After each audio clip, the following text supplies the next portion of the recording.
को बहुत बहुत धन्यवाद, बहुत बहुत आभार कि छात्रों का जो बहुत ज्वलंत मुद्दा जो झारखंड राज्य के अंदर सब कुछ चल रहा है लेकिन नियुक्ति नहीं चल रहा है, और नियोजन नीति झारखंडी हित में लागू करके नियुक्ति प्रक्रिया चालू कराने को लेकर के हम लोग लगातार सड़क पर संघर्ष कर रहे हैं। इस दरमियान में हमारे ऊपर प्रशासन के द्वारा बहुत शोषण भी हो रहा है, अत्याचार भी हो रहा है, प्रताड़ित भी हो रहे हैं। लेकिन वर्तमान हेमंत सोरेन की सरकार छात्रों के दुख, तकलीफ, पीड़ा, दर्द को लेकर के बिल्कुल ही सीरियस नहीं रहा। अंततः झारखंड राज्य की बेरोजगारी एक ऐसा विकराल रूप ले लिया, एक ऐसा भयंकर रूप ले लिया कि वर्तमान परिस्थिति ऐसा हो गया कि यहाँ की हेमंत सोरेन की सरकार मीडिया के समक्ष ओपन कैमरा में बोलने लायक नहीं रहा। और इसी का परिणाम है कि आप लोग देख रहे हैं कि एक ऑडियो के माध्यम से सर्वे किया जा रहा है और दो सवाल पूछा जा रहा है कि पहला कि जो नियोजन नीति हाईकोर्ट में रद्द कर दिया गया है उसको क्या सुप्रीम कोर्ट लेके जाए, और दूसरा जब तक 1932 आधारित जो नियोजन नीति स्थानीय नीति है और 27% ओबीसी जो पारित होकर जो अभी महामहिम राज्यपाल महोदय ने जिसे लौटा दिया है उसको 9वीं अनुसूची में शामिल होने तक 2016 से पहले नियोजन नीति के आधार पर परीक्षा ले या नहीं ले, यही दो विषय पर गुप्त रूप से गोपनीय तरीके से अपने ही एजेंसी के माध्यम से चोर टाइप का सर्वे कराया जा रहा है। हम तर्क के आधार पे बोलेंगे कि ये जो मात्र दो विकल्प दिया गया है, इसके अलावा और कोई विकल्प नहीं दिया गया है, और दोनों विकल्प जो है कि झारखंड में नहीं चल सकता है। और संवैधानिक जो नियोजन नीति था वो ऑलरेडी हाईकोर्ट से जब रद्द हो चुका तो उसका तो सुप्रीम कोर्ट जाने का कोई औचित्य ही नहीं है। इसका सर्वे कराना मूर्खता है। जब प्रथम दृष्टया ही माननीय चीफ जस्टिस महोदय ने बता दिया था कि ये असंवैधानिक है, आर्टिकल 14 और 16 का वायलेशन है, उसके बावजूद हमारा 3 साल बर्बाद किया गया और हमारा झारखंडियों का 4 से 5 करोड़ रुपया अपने दोस्तों का पॉकेट भरने के लिए जो दिल्ली से बड़े बड़े वकीलों को बुला करके पैसा बर्बाद करने का काम किया गया, तो उसको सुप्रीम कोर्ट जाने का कोई मतलब नहीं है। दूसरा, ये सरकार का घोषणा पत्र में बोला गया था कि बदलो सरकार पाओ अधिकार, और बोला था कि पहला सत्र में 27% आरक्षण को पारित करके खतियान आधारित नियोजन नीति पारित करके जो है कि 5 लाख नौकरी देंगे, और अभी एक नीति नहीं बना पाए और अभी कह रहे हैं बड़ा मैंने गोपनीय तरीके से कि अगर जब तक लागू नहीं होता है 9वीं अनुसूची में तब तक हम 2016 से पहले का नियोजन के आधार पर करेंगे। हाय रे हाय मुख्यमंत्री, शर्म आना चाहिए। 2016 से पहले का नियोजन नीति का नाम लेने को लेकर के 2016 का नियोजन नीति क्या है?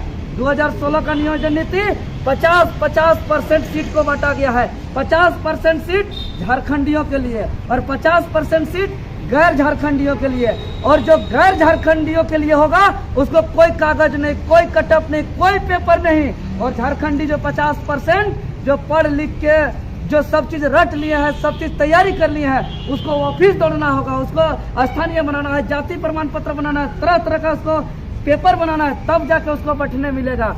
हम इसीलिए कहना चाह रहे हैं सरकार को कि आपने जो दो विकल्प के आधार पर जो नियोजन नीति का डिमांड कर रहे हैं वो भी गोपनीय तरीके से, हम सर्वे कराना अच्छी बात है, सर्वे का विरोधी नहीं है, लेकिन ये सरकार अपने ही एजेंसी, अपने ही विभाग का जो सूचना प्रसार विभाग झारखंड सरकार का जो खुद का एजेंसी है, इंटू पिंटू चिंटू का जो देखरेख में और उसके इशारे पे जो सर्वे किया जा रहा है, और यही गुप्त तरीके से किया जा रहा है। कल का दिन में हम लोग को आके बाहर दिखा के बता देगा और बोल देगा कि ओपन फॉर ऑल के लिए यह सर्वे पारित हुआ और उसके आधार पर परीक्षा लेगा। अब बताइए मीडिया बंधुगण, क्या आज इसी के लिए राज्य का निर्माण हुआ था? हम लोगों ने शुरू से बोल रहा था कि यह नियोजन नीति बनाइए और झारखंड हित में नौकरी लीजिए, लेकिन इसको यहाँ का दुख, तकलीफ, पीड़ा तकलीफ से कोई मतलब नहीं है ये सरकार को, और एक साजिश और षड्यंत्र के तहत झारखंड के जो सरकारी पद हैं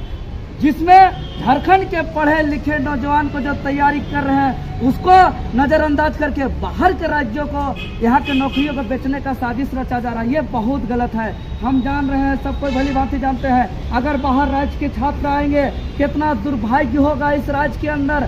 बाहर राज्य के आएंगे तो सेटिंग गेटिंग होगा। अब तमाम हम प्रैक्टिकली आधार पे बोलते हैं, कोई भी हम लोग को एक पढ़ने वाले छात्र हैं, हम लोग को राजनीतिक से कोई मतलब नहीं है। हम लोग दिल से चाहते हैं परीक्षा हो, लेकिन हम लोग जरूर एक इच्छा रखते हैं कि क्योंकि देश 28 राज्यों का संघ है और 28 राज्यों में अपने अपने राज्यों में अपने अपने राज्य के छात्रों के लिए नौकरी का प्रावधान है।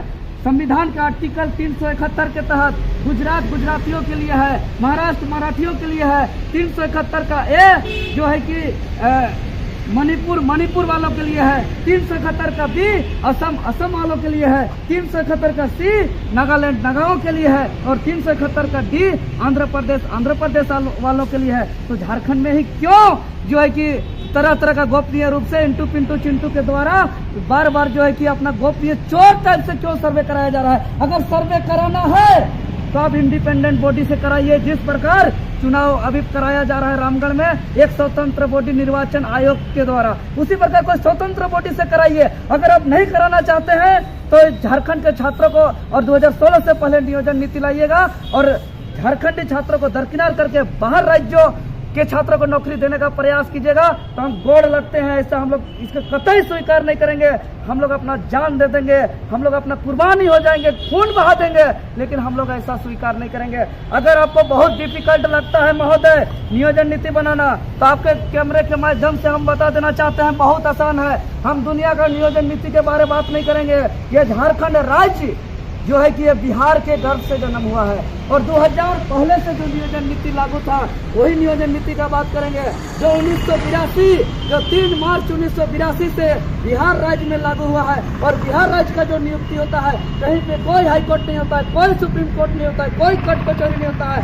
हर साल वहाँ बीपीएससी हो रहा है, हर विभाग में धर्मलेखन से परीक्षा हो रहा है, सबको रोजगार मिल रहा है और बिहार में बिहारियों को मिल रहा है। और ये लेटर आज आप लोग के सामने हम पूरी तरह रखना चाहेंगे। ये लेटर ये स्पष्ट रूप से कहता है, आप लोग देख सकते हैं, ये 3 मार्च 1982 का लेटर है जो बिहार में जो स्थानीय नियोजन नीति लागू है। इसमें स्पष्ट रूप से कहता है, हम थोड़ा समय लेते हुए, चूंकि ये नियोजन का मामला राज्य के अंदर बहुत गंभीर है, इसमें स्पष्ट रूप से ये कहता है कि